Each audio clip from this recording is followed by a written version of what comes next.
Hello students. तो आज के लेक्चर में जो हम सीखने वाले हैं वो सीखने वाले हैं min term and max term. Okay. इससे पहले हमने जो लेक्चर में बात की थी वो एसओपी एंड पीओएस के बारे में बात की थी। और अगर उसके आप बारे में आपको कुछ जानना है, सीखना है, तो इस यूट्यूब के नीचे जो कमेंट सेक्शन में है और डिस्क्रिप्शन में वो वहाँ पे आपको लिंक मिल जाएगा उस लेक्चर का। तो आप उस पे क्लिक करके एसओपी एंड पीओएस फॉर्म के बारे में सीख सकते हैं। के मैप के लिए दूसरा इंपॉर्टेंट टर्म होता है हमारा min term and max term, जो कि हमारे प्रीवियस लेक्चर में एसओपी के ही थ्रू यहाँ पे आया हुआ है। ठीक है। सो हमने दो तरह के पॉइंट्स हैं प्रीवियस लेक्चर में डिस्कस किए थे, SOP and POS, sum product and POS. जब भी हम एसओपी की बात करेंगे हमारा इन्वॉल्वमेंट किसका हो जाएगा? मिन टर्म का। वो रिलेटेड किससे होगा? मिन टर्म का। और जब भी हम पीओएस की बात करेंगे मतलब हम किसके बारे में बात कर रहे हैं? मैक्स टर्म के बारे में। क्लियर? सो पहले यहाँ पे एग्जांपल देते हैं कि के मैप में किस तरह का क्वेश्चन आता है। के मैप में हमेशा क्या आएगा? आपको मिनिमाइजेशन आएगा यूजिंग द के मैप। आपको कुछ मिन टर्म्स या मैक्स टर्म्स गिवन होंगे और उसके बाद बोलेगा कि आपको उसको मिनिमाइज करना है यूजिंग के मैप। ठीक है। सो मिन टर्म्स को हम जो रिप्रेजेंट करते हैं वो रिप्रेजेंट करते हैं summation small M. And max term की जब भी हम बात करते हैं पाई कैपिटल एम। ध्यान रखना।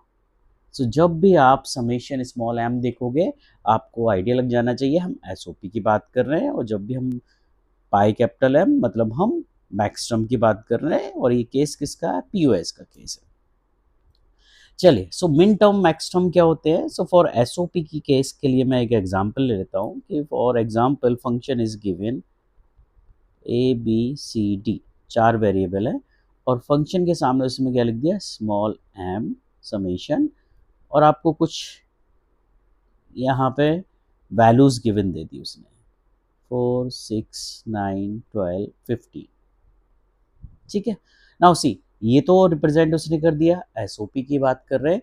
जो आप ये टर्म देख रहे हो these are the called min terms, जो कि ये बताते हैं कि इस फंक्शन के लिए इन पॉइंट्स पे वैल्यू 1 है। सो एसओपी के केस में जब भी हम बात करेंगे के एम मैप के लिए हम बात करेंगे किसकी? 1 की। और जब भी हम पीओएस के बात करेंगे तो हम किसकी बात करेंगे? 0 की, क्योंकि पेयरिंग हम ऐसे ही करते हैं। एसओपी के केस में हम 1 पुट करके पेयरिंग करते हैं और पीओएस के केस में 0। चलिए, ये जब हम के मैप सॉल्व करेंगे तब डिस्कशन करेंगे। So these are the called min terms. अब ये मिन टर्म्स आए कहाँ से? ये मिन टर्म्स आए हैं जो हमने कैनोनिकल फॉर्म और कैनोनिकल जो स्टैंडर्ड फॉर्म पढ़ा था वहाँ से आए हैं। कैसे आए हैं? फॉर एग्जाम्पल हमने कोई इक्वेशन ले ली यहाँ पे 3 वेरिएबल की ए बी सी, एंड मैंने इक्वेशन लिख दी A B bar C plus A B bar plus A C A bar C bar. Now this is not the standard form. मैंने क्या बोला था? के मैप के लिए हमें पहले इस इक्वेशन को स्टैंडर्ड फॉर्म में कन्वर्ट करना पड़ेगा। That is the prior condition for the के मैप। सो अगर मैं इसको सॉल्व करूँगा स्टैंडर्ड फॉर्म में, जो कि हम लास्ट लेक्चर में पढ़ चुके हैं, तो मैं इसको क्या लिख दूंगा?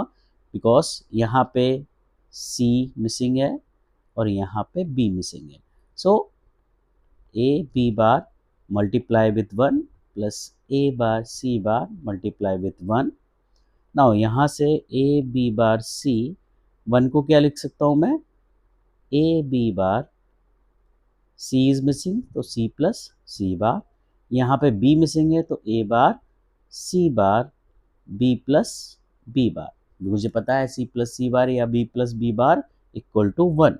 सो यहाँ से मेरे पास इक्वेशन आ गई A B bar C plus A B bar C plus A B bar C bar plus A bar B C bar plus A bar B bar C bar. अब आपको चेक करना है कि कोई ऐसा तो नहीं है जो रिपीट हो रहा है। So now you can see A B bar C, A B bar C 2 बार आ रहा है, तो हम क्या करेंगे, इसको वन टाइम लिख लेंगे क्योंकि मुझे पता है A plus A equal to A होता है।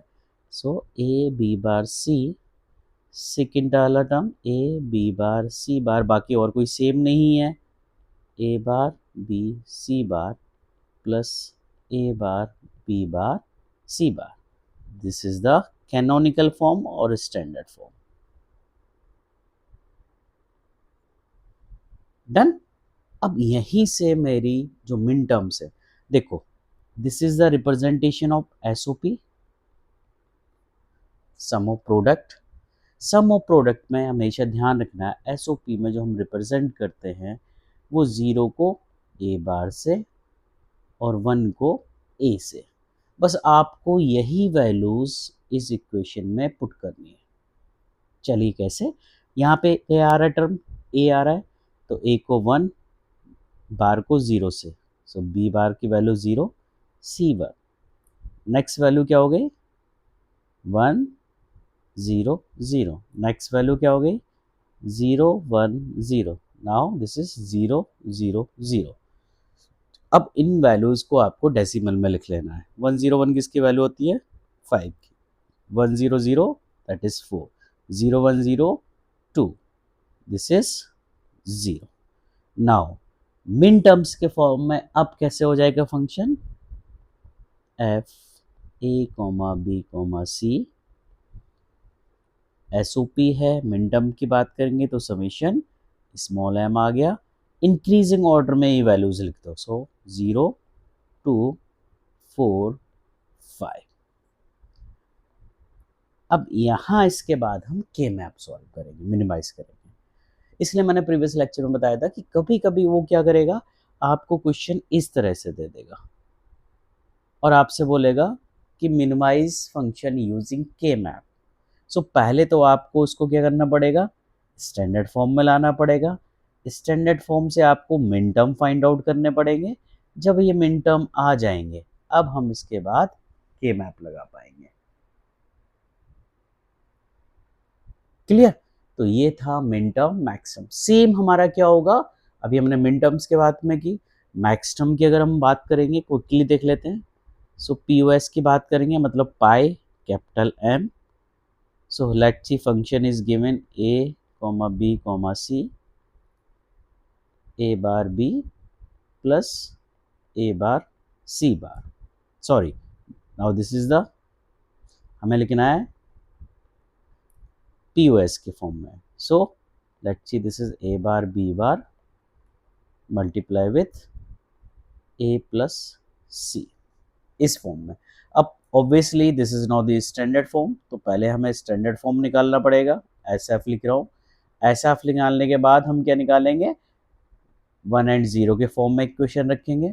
1 एंड 0 फॉर्म में निकालने के बाद इनकी डेसिमल वैल्यूज निकाल लेंगे, दैट विल बी योर, ठीक है। सो फॉर एग्जांपल इसी को क्विकली हम सॉल्व करके देख लेते हैं। सो यहाँ पे ऑब्वियसली हमें क्या करना पड़ेगा, A bar B bar C bar is missing, so plus का सी इंटू सी बार, ये हम ऑलरेडी डिस्कस कर चुके हैं इसलिए मैं डायरेक्टली लिख रहा हूँ, C plus B is missing, so B into B bar. Open कर दो इसको, यहाँ से इक्वेशन आ जाएगी हमारी A bar plus B bar plus C, एक आ जाएगी A bar plus B bar plus C bar, next क्या हो जाएगी, multiply with A plus B plus C, and एक हो जाएगी A plus B bar plus C. Now all are different, ठीक है। So that is the function A comma B comma C. Now लिखने का तरीका क्या है, इन केस ऑफ पीओएस हमारा जो रिप्रेजेंटेशन होता है जस्ट अपोजिट होता है। एसओपी में हम 0 को ए बार से रिप्रेजेंट कर रहे थे, यहाँ को हम 0 को ए से रिप्रेजेंट करेंगे और 1 को ए बार से। जस्ट अपोजिट होता है एसओपी का, इसलिए एसओपी एंड पीओएस एक दूसरे के अपोजिट होते हैं, ठीक है। सो फटाफट इसकी वैल्यू लिखते हैं, ए बार मतलब वैल्यू 1 1 0 1 1 1 0 0 0 0 1 0, ठीक है। मतलब this is the value of 7 this is the value of 6, this is 7, this is 0, this is 2। तो मैं इसको कैसे लिखूंगा, F A B comma C pi capital M bracket में इंक्रीजिंग ऑर्डर 0 2 6 7। ठीक है, सो यहाँ से ही आपको अंडरस्टूड करना है कि हमारा पीओएस केस है या एसओपी केस है। Clear. So min terms and max term, so अब ये जो टर्म आए हैं these are the called max term. Clear. So min terms max terms I hope आपको क्लियर हो गया होगा। अगर आपकी कोई क्वेरी है तो कमेंट सेक्शन में आप कमेंट छोड़ सकते हैं। एंड नेक्स्ट लेक्चर में अब यहाँ से हमारा इंपॉर्टेंट स्टार्ट हो जाता है के मैप। सो के मैप के लिए ये जो भी लेक्चर सीरीज है, हमने प्रीवियस 3 लेक्चर के बारे में, 2 लेक्चर के बारे में डिस्कशन किया है।